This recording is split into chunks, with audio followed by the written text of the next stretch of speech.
안녕하세요. 종합설계 최종 발표를 시작하겠습니다. 저희는 개선된 모스펫 제조를 위한 최적의 반화점 다이옥사이드의 증착 조건에 대한 연구를 진행하였습니다. 목차는 다음과 같습니다.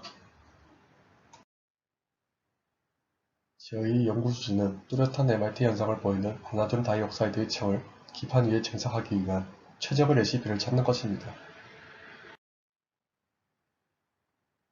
기존의 리소그래피로는 집적도를 높이는 것에 한계가 있기 때문에 MRT 트랜지션에 주목하였습니다. 특정 온도에서 부도체에서 도체로 급격히 변하는 MRT 특성을 갖는 반화점 다이옥사이드를 옥사이드층과 메탈층에 증착함으로써 평시에는 옥사이드층으로 작용해 채널의 폭을 줄이는 효과를 가져오게 됩니다.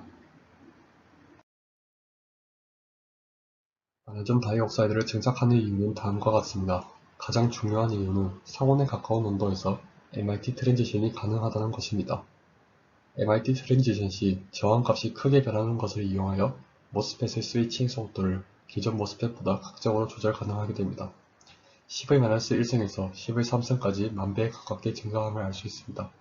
또한 이렇게 최적의 증착 조건을 찾게 되면 옥사이드층과 메탈층 사이에 증착만 하면 되기 때문에 기존의 반도체 제조 공정에서도 이용 가능하게 됩니다.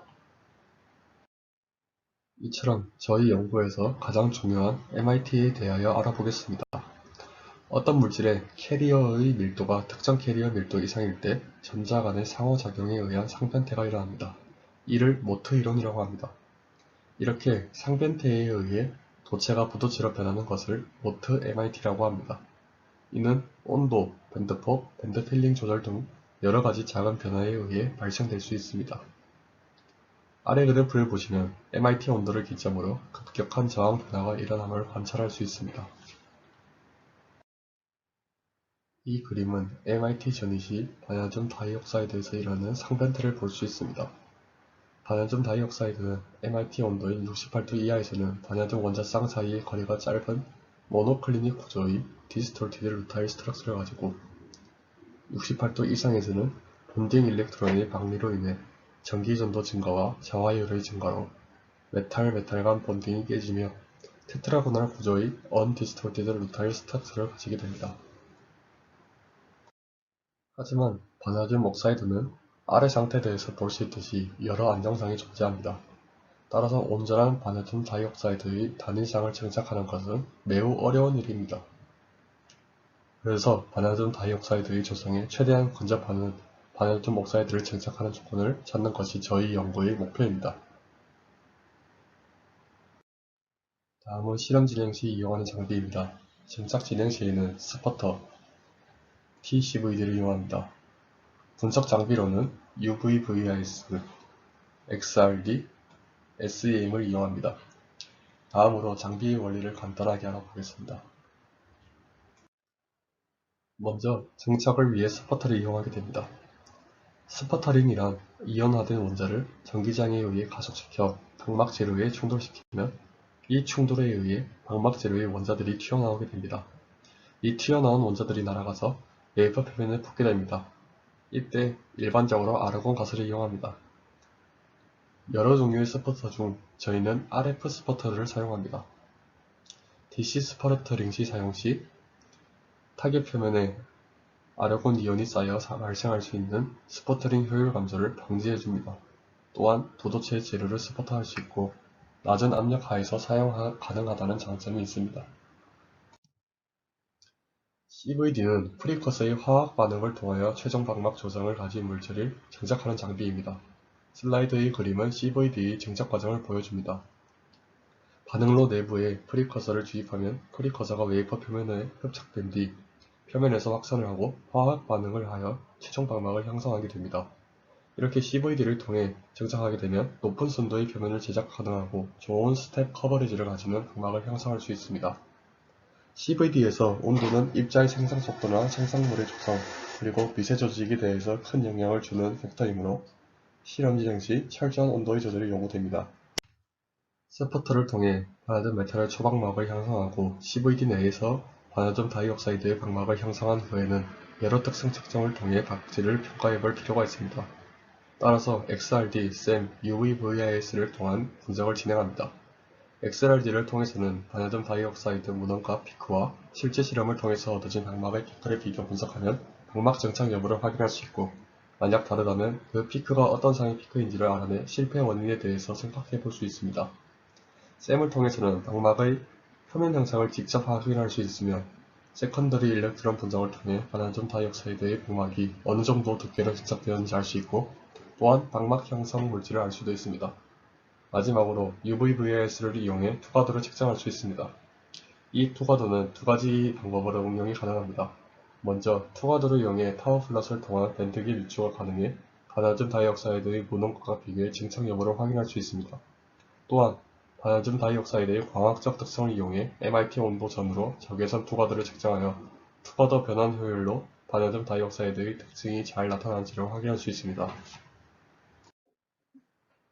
다음은 실험 방법입니다. 먼저 선행 연구의 방법은 이렇습니다. V2O5 타겟을 이용하여 스퍼터를 이용해 정착합니다. 그리고 RTA를 이용해 열처리를 거쳐 방막을 성장합니다. 정착이 완료된 시편을 분석 장비를 이용하여 관찰합니다. 이 실험 결과 V2O5 타겟을 통해 얻은 실험 결과는 뚜렷한 MIT 현상을 관찰하기 어려웠습니다. 따라서 정기적 특성 확보가 쉽지 않았습니다. 저희는 이 실험의 실패 원인을 다음과 같이 생각했습니다. 타겟을 산소화합물, 이온 결합물을 이용했다는 점과 RTA를 이용해 열처리를 했다는 점입니다. 산소화합물은 결합력이 강하기 때문에 증착 효율이 떨어지고, 현 실험실 내 RTA의 가스 플로우는 상당히 러프한 게이지를 이용하기 때문에 정확한 조절이 불가능합니다.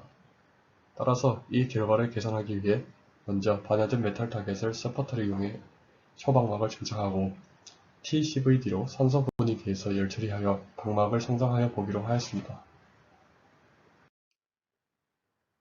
다음은 선행 연구의 결과입니다. V2O5 타겟을 이용하여 바나듐 옥사이드를 증착한 후 다양한 열처리 조건에서 진행하였습니다. 모두 프리어닐링을 진행하여 주는데, 이는 챔버의 내부 온도를 균일하게 올려주기 위함입니다. 첫 번째 데이터는 30분 프리어닐링 후 1시간 스퍼터한 IV 그래프이고, 두 번째는 똑같이 스퍼터한 후 450도에서 RTA를 진행한 IV 그래프입니다. 두 번째 데이터는 1시간 30분 프리어닐링 후 1시간 스퍼터하고 IV 그래프와 똑같이 스퍼터 진행 후 450도에서 RTA를 진행한 IV 그래프입니다. 첫 번째 데이터는 2시간 30분 프리어닐링 한 후 1시간 스퍼터를 한 IV 그래프이고, 두 번째는 똑같이 스퍼터를 진행한 후 450도에서 RTA를 진행한 IV 그래프입니다. 이때 RTA 진행 후 0.8V에서 MIT 현상이 보임을 알 수 있습니다. 하지만 V2O5 타겟을 이용하여 진행한 실험은 뚜렷한 MIT 현상을 보인 것은 한 번뿐이고 재현성이 매우 떨어졌습니다. 이는 결합력이 강한 산화물 타겟을 이용하여 정착률이 떨어지는 문제라고 예상되어 바나듐 메탈 타겟을 이용해 정착 후 산화시키는 방법을 선택하였습니다. 정리하여 보면, 안정된 바나듐 다이옥사이드의 층을 모스펫에 적용하기 위해 바나듐 다이옥사이드 조성에 가장 근접한 바나듐 옥사이드의 증착 조건을 찾는 것이 목표입니다. 따라서 선행 실험에서는 V2O5 타겟을 이용하여 실험을 진행하였습니다. 하지만 MIT 현상이 잘 구현되지 않았고, MIT 현상을 보였다 할지라도 안정성과 재현성이 떨어져 안정적인 결과를 얻지 못하였습니다. 그래서 저희는 바나듐 메탈을 먼저 초방막 형태로 증착 후 산화시켜 VO2 방막을 얻는 방법으로 연구를 진행하기로 하였습니다. 아래 3개의 그래프를 보시면 바나듐 메탈 타겟으로 증착한 후 CVD를 통해 다른 온도에서 산화를 진행한 결과입니다. 모두 MIT 현상이 관찰되었습니다.